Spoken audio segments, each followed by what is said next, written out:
Alright, let's give the 2024 Ozark Trail G.1 Explorer a mini after initial ride review.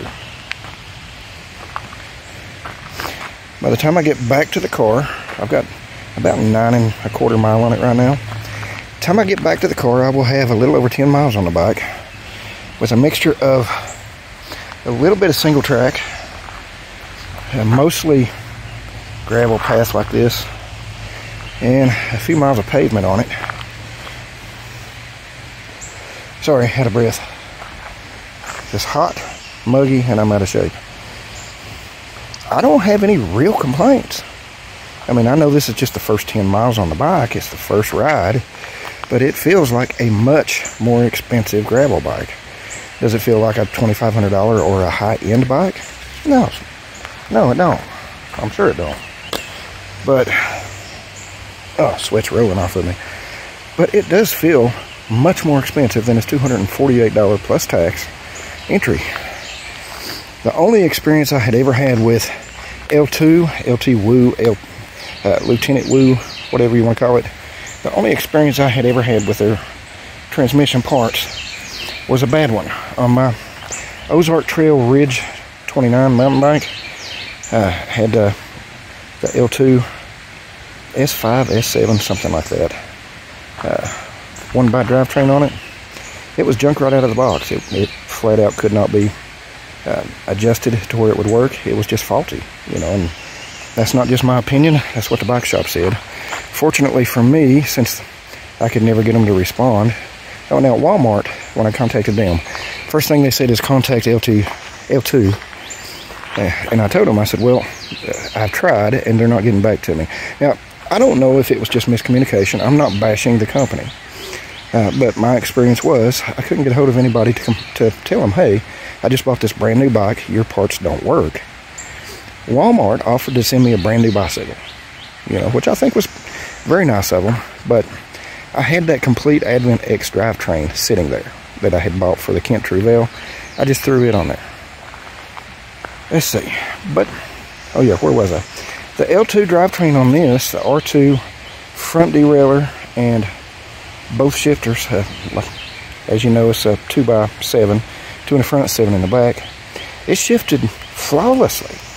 I mean, right out of the box, I've made no adjustments to this bike other than to go over it and make sure everything was tight and torqued as it was supposed to be, you know, for safety's sake.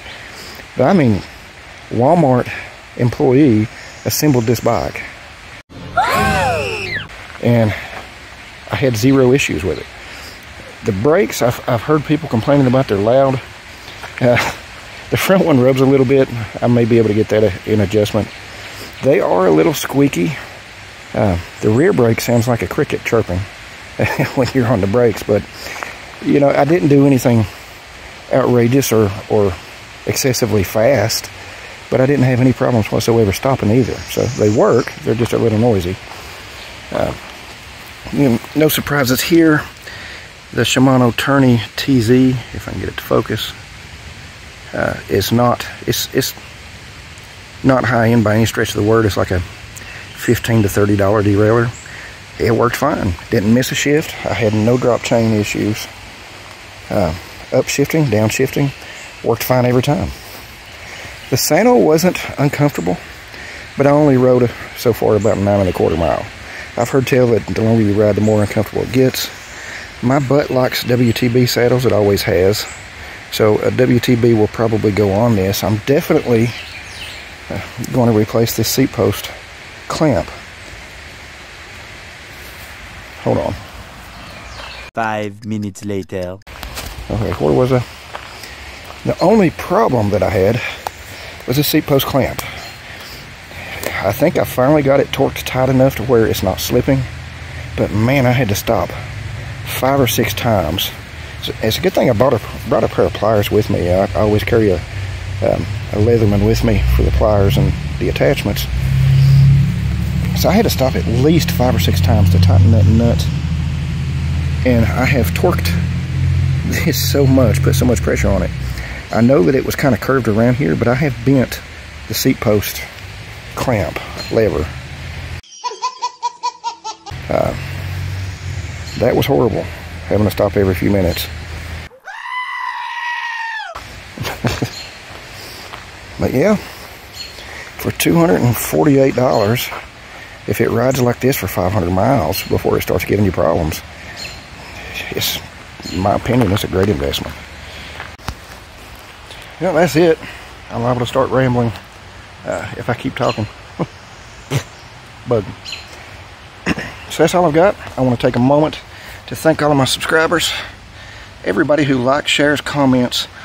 You guys, you're the very best part of YouTube for me. I appreciate each and every one of you, and I appreciate your support. So I hope you all have a great weekend, a great week. See you in the next video. Hold up.